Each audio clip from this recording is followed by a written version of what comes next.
வணக்கம். இந்தியாவோட யூனியன் பட்ஜெட்னா என்ன நினைக்கிறீங்க? வெறும் எண்கள், வரி விதிப்புகள், திட்டங்கள் அப்படிதானே? அதுக்கும் மேல அது நம்ம நாட்டோட அடுத்த ஒரு வருஷத்துக்கான ஒரு மாஸ்டர் ப்ளூ பிரிண்ட். வாங்க இந்த ப்ளூ பிரிண்ட்டை நாம ஒன்னா சேர்ந்து டீகோட் பண்ணலாம். சரி, ஆரம்பத்திலேயே ஒரு சின்ன சர்ப்ரைஸ்ல இருந்து தொடங்கலாம். நம்ம ரொம்ப சகஜமா பட்ஜெட்னு சொல்றோமே, அந்த வார்த்தையோட அதிகாரப்பூர்வமான பெயர் என்னன்னு தெரியுமா? அதுக்கு பின்னாடி ஒரு சுவாரஸ்யமான ரகசியமே இருக்கு. ஆச்சரியமா இருக்கா? ஆமாங்க. நாம தினமும் பயன்படுத்துற இந்த பட்ஜெட்டுங்கிற வார்த்தை நம்ம அரசியலமைப்பு சட்ட புத்தகத்துல ஒரு இடத்துல கூட இல்ல. அப்போ அதோட உண்மையான பெயர் என்ன? அது ஏன் அவ்வளோ முக்கியம்? இதோ பதில். அதோட உண்மையான பெயர் ஆனுவல் ஃபைனான்ஷியல் ஸ்டேட்மெண்ட், அதாவது ஆண்டு நிதிநிலை அறிக்கை. நம்ம அரசியலமைப்போட ஆர்டிகல் 112 படி அரசாங்கம் ஒவ்வொரு வருஷமும் தங்களோட வரவு செலவு கணக்க பாராளுமன்றத்துல தாக்கல் செஞ்சே ஆகணும். இது வெறும் பேர்ல இருக்கிற விஷயம் இல்ல, இது ஒரு முக்கியமான கான்ஸ்டிடியூஷனல் டியூட்டி, அதாவது அரசியலமைப்பு கடமை. இந்த பட்ஜெட்டுக்கு இவ்வளவு பவர் கொடுக்கறதே இந்த சட்ட பிரிவுகள் தான். ஆர்டிகல் 112 இத கட்டாயமாக்குது. ஆர்டிகல் 266 அரசாங்கத்தோட எல்லா பணமும் எங்க போகும்னு சொல்லுது.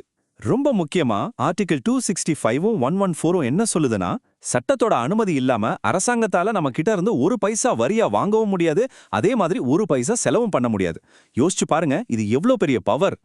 பட்ஜெட்டை புரிஞ்சுக்கிறதுக்கு முன்னாடி எக்கனாமிக் சர்வே பத்தி தெரிஞ்சுக்கணும். இது ரொம்ப சிம்பிள். எக்கனாமிக் சர்வேங்கிறது ஒரு டாக்டர் கொடுக்குற டயக்னாசிஸ் ரிப்போர்ட் மாதிரி.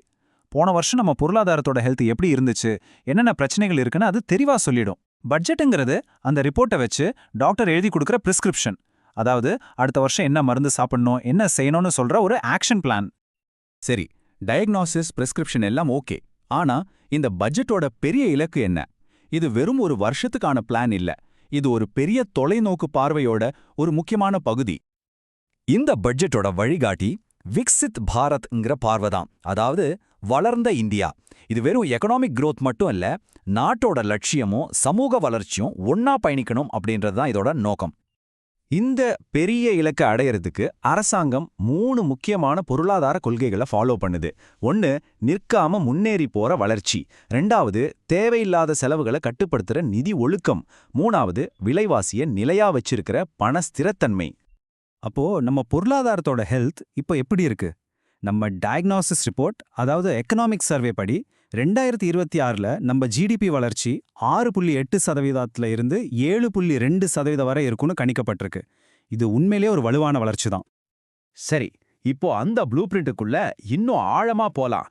இந்த வளர்ச்சிக்கான திட்டங்கள் என்னென்ன, அரசாங்கம் எங்கெல்லாம் செலவு பண்ண போகுதுன்னு பாப்போமா? இந்த ப்ளூ பிரிண்டோட இன்ஜின் எது தெரியுமா? அதுதான் கேபெக்ஸ், அதாவது மூலதன செலவு. ரொம்ப சிம்பிளா சொன்னா, சாலைகள், துறைமுகங்கள், பாலங்கள் மாதிரி நாட்டுக்கு நீண்ட காலத்துக்கு பயன்படக்கூடிய சொத்துக்கள்ல அரசாங்கம் செய்யற முதலீடு. இது எதிர்காலத்துக்கான ஒரு இன்வெஸ்ட்மெண்ட். இந்த சார்ட்டை பாருங்க, அரசாங்கத்தோட கேபெக்ஸ் செலவு எப்படி ராக்கெட் வேகத்தில் அதிகரிச்சிருக்குன்னு புரியும். 2015ல வெறும் 2 லட்சம் கோடியா இருந்தது, இப்போ 2027ல 12.2 லட்சம் கோடியா உயர்ந்திருக்கு. இது எவ்வளோ பெரிய பாய்ச்சல்னு பாருங்க. இந்த கேபெக்ஸ் ஏன் இவ்ளோ முக்கியம்? அதுக்கு நம்ம 2 விதமான பட்ஜெட்டுகளை புரிஞ்சுக்கணும். 1, ரெவென்யூ பட்ஜெட். இது சம்பளம், பென்ஷன், மானியம்னு அன்றாட செலவுகளுக்கு போற பணம். இது எந்த சொத்துக்களையும் உருவாக்காது. இன்னொன்னு கேபிட்டல் பட்ஜெட். இதுதான் நம்ம பேசுற கேபெக்ஸ். இது சாலைகள், மருத்துவமனைகள்னு எதிர்காலத்துக்கான சொத்துக்களை உருவாக்குற ஒரு முதலீடு. அப்போ இந்த முதலீட்டு திட்டத்தோட முதல் தூண் நம்ம உள்நாட்டு உற்பத்தியும் கட்டுமானத்தையும் பலப்படுத்துறது. இதுக்காக இந்தியா செமிகண்டக்டர் மிஷன் 2.0, பயோஃபார்மா சக்தி மாதிரி முக்கியமான திட்டங்களை கொண்டு வராங்க. அதோட 200 பழையமையான தொழில் குழுமங்களுக்கு புத்துயிர் கொடுக்க போறாங்க. இந்த ஸ்லைட்ல பாக்குற மாதிரி ஹைடெக் ரோபோட்டிக்ஸ்ல இருந்து பெரிய தொழிற்சாலைகள் வரைக்கும் எல்லா விதமான உற்பத்தி துறையையும் வலுப்படுத்துறது தான் இதோட நோக்கம். திட்டத்தோட 2வது தூண் தேசத்தை இணைக்கிறது. சரக்கு போக்குவரத்தை வேகப்படுத்த புதிய கிழக்கு மேற்கு சரக்கு வழித்தடங்கள், 20 புதிய தேசிய நீர்வழிகள், 7 அதிவேக ரயில் காரிடார்கள்னு நாடு முழுக்க கனெக்டிவிட்டியை மேம்படுத்த பெரிய திட்டங்கள் இருக்கு. 3வது தூண் எதிர்காலத்துக்கான புத்தாக்கம். இதுல கார்பன் சேமிப்பு டெக்னாலஜி, அணுமின் திட்டங்களுக்கு ஊக்கம், நிர்வாகத்துல செயற்கை நுண்ணறிவு, சுற்றுச்சூழலுக்கு உகந்த சுற்றுலான்னு அடுத்த தலைமுறைக்கான விஷயங்கள்ல முதலீடு செய்றாங்க.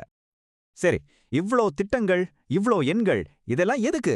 இதெல்லாம் நமக்கும் நாட்டோடைய எதிர்காலத்துக்கும் ஏன் முக்கியம்னு இப்ப பார்க்கலாம். நம்ம டாக்டர் பிரிஸ்கிரிப்ஷன் உதாரணம் ஞாபகம் இருக்கா? அதை இப்போ மறுபடியும் யோசிச்சு பாருங்க. ஒரு பட்ஜெட்ல இருக்கிற எண்கள் தான் அரசாங்கத்தோட உண்மையான முன்னுரிமைகள் என்னன்னு நமக்கு காட்டி கொடுக்கும். பணம் எங்க பாயுதோ அங்கதான் கவனம் இருக்குன்னு அர்த்தம்.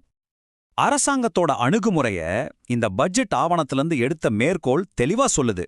சொல்லுக்கு பதில் சீர்திருத்தம், ஜனரஞ்சகத்திற்கு பதில் மக்கள், தயக்கத்திற்கு பதில் செயல். அதாவது வெற்று பேச்சு வேணா, சீர்திருத்தம் பண்ணுவோம். தற்காலிக பாப்புலிசம் வேணா, மக்களோட நலன்தான் முக்கியம். தயங்கி நிக்காம செயல்படுவோம்னு சொல்றாங்க. கடைசியா ஒன்னு புரிஞ்சுக்கணும். இந்த ப்ளூ பிரிண்ட் வெறும் எண்களோ காகிதமோ இல்ல. இது 140 கோடி மக்களோட பொருளாதார பயணத்தோட திசைய முடிவு செய்யற ஒரு வழிகாட்டி.